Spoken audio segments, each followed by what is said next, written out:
All right, here's my day today. Here's the SPY. I butchered it pretty bad here.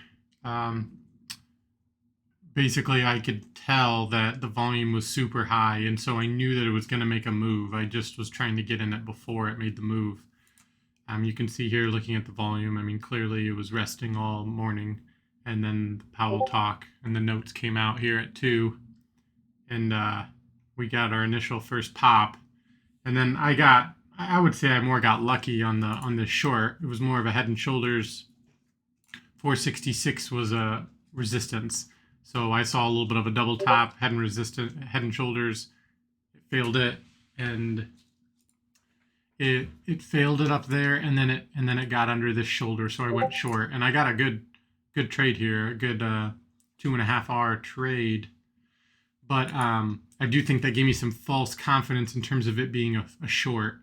Um, you could see volume was going down, and I guess that I probably would have wanted volume to keep going down in order to ride this short down, and then eventually I think some volume on the selling end would have started to increase. But the more that I kept trying to short this, the more that I told myself, I kept zooming out and saying, okay, volume is actually increasing pretty high. This is probably what it was doing. It was building to break this level, this 466. Super clear and easy. I almost told myself that I could tell, like I could see myself in this third person saying, man, you really need to take your bias out of it and try and prepare for a potential break. And I actually did try a long in here, but it was after I kind of wore myself out. But this totally makes sense. I mean, this 466 zone was the resistance. You had huge RVol change. This was basically discovery. It didn't decrease. It kept going with the volume decently while it compressed higher lows. I mean, it was only a matter of time until it went. And then once it went, it actually chose its direction, and it was pretty clear sailing from there. So this was super easy. I just fucked it up, and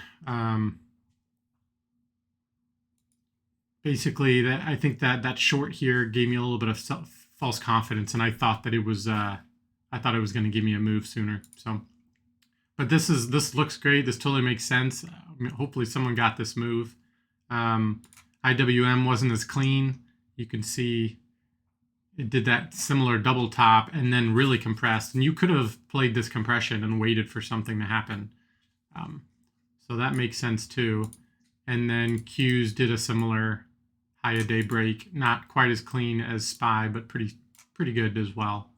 And that was up against 390. Oh, so that was way down here. So it was basically busting out of yesterday's high. And then yeah. Roku I got a good trade on. Basically, this was a super weak stock. Had the news a few days ago where it got that big pop on the re-signing of a contract with I forget who it was, but it was basically just renewing a contract. So that was sort of a pop and then a fade. And you can see here by the continuation of the fade, definitely still in selling mode. What I really liked more than anything was that we finally got a green day, and then it actually gapped underneath to, I think it did. For some reason, it's showing here that it opened inside of it, but for most of the morning, it was underneath it. So pretty much all of these buyers were bag holders. So I think the combination of downtrending stock finally got some buying, but then they're immediately turned away with a gap down underneath the whole day. So you got short-term bag holders as well as just selling. And then on top of it, as soon as it opened, after about a couple minutes, it was up at 350% RVol. So it just seemed like a clear short. I just needed to try and work it and get in.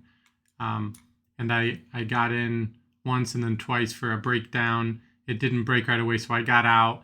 And then I like how I got in heavier right here, up at the top of this consolidation, and then waited for that break. I knew the break was going to come, and I wanted to add in when it did, but I really wanted to be patient, and then waited just 10 minutes, got the ad, it broke, kept going, and then I walked away and set some orders out there. It did almost come back and stop me out. I think my stop was 208. It was flat 208 right here. And this thing has a spread of up to like 75 cents sometimes, so it could have easily stopped me out. I took out most of my shares at 200 because here's your ATR, 200 psychological level, and then left 25% more for the continuation, and there was a continuation. 190, another psychological level, and then on top of that, you could see new volume coming in on the buying.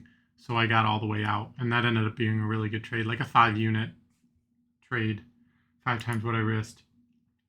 That was pretty simple. And the market did help. Well, actually, I don't know if the market helped because SPY wasn't really selling off.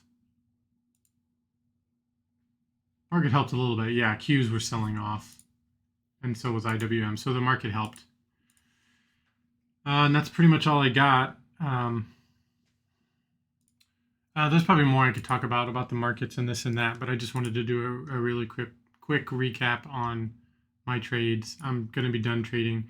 I mean, there's 15 minutes left and there's tons of volume, and I definitely would be trying to trade some more, but I'm in the green and I definitely gave some back on these, so I'm just going to leave it alone. Looks like my chart is having a delay. It's not showing me exactly what it's doing here, which is fucking annoying. I hate when it does that. There we go. So yeah, we're finally getting some selling off here. All right. Thank you.